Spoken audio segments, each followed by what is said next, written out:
Hello friends. तर आज आपण बघणार आहे नेमकी फळं केव्हा खायची. तर बघा, चांगला वेळ हा एकतर सकाळी सकाळी आहे किंवा मग जर तुम्हाला ब्रेकफास्ट नंतर म्हणजे नाश्त्यानंतर तुम्ही फळं घेऊ शकताय 2 तासांनी किंवा जेवणाच्या आधी 2 तास. म्हणजे जे आपलं फळं खायचा वेळ आहे तर तो आपलं जेवण आणि फळं खाण्याचा वेळ यात किमान 2 तासाचं अंतर पाहिजे. का तर बघूयात.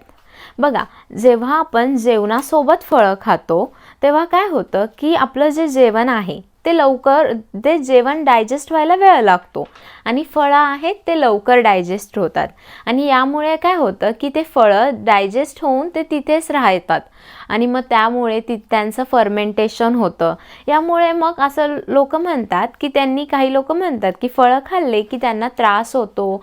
तर हा यामुळे होतो की मग ते तिथे राहिल्यामुळे फर्मेंट झाल्यामुळे ॲसिडिटी झालं, ब्लोटिंग झालं, गॅस यासारखे त्रास होतात.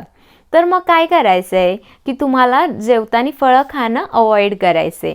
एकतर तुम्हाला फळ जेवणानंतर खायचे 2 तासांनी किंवा आधी खायचे.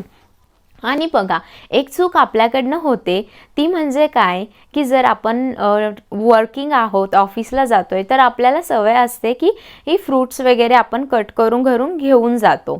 पण जेव्हा आपण हे फ्रूट्स कट करून घेऊन जातो तर जो पिरियड आहे हा आपला, आपण जर 2-4 तासांनी जर ते फळं खाणार असू तर त्यामध्ये काय होतं की त्याचं जे नेचर आहे ते ॲसिडिक होतं आणि मग ते आपल्या शरीरासाठी चांगलं नाही. त्यामुळे आपल्या शरीरात ॲसिडिटी देखील वाढते आणि डायजेशनचे इश्यू होतात. आणि बघा की आपण जेव्हा ते फळं खातो तर त्यातलं जे न्यूट्रिशन व्हॅल्यू आहे ती खूप कमी होऊन जाते. त्यामुळे प्रयत्न करा की जरी तुम्हाला न्यायचं आहे फळ तर तुम्ही ते पूर्ण घेऊन जा. आणि दुसरी गोष्ट म्हणजे अशी की तुम्ही जेव्हा फळ खाताय तर तुम्ही एक फळ आहे, जसं तुम्ही ऑरेंज खाताय तर फक्त ऑरेंजच खा. 2-3 फळं एकत्र करून खाऊ नका. जेव्हा तुम्ही फक्त एक फळ खाणार आहे तर तुम्हाला त्यातनं पूर्ण न्यूट्रिशन भेटणार आहे. तर तुम्ही ह्या गोष्टी नक्की फॉलो करण्याचा प्रयत्न करा आणि जे फळं खाता आहेत त्यांचा शरीरासाठी फायदा करून घ्या.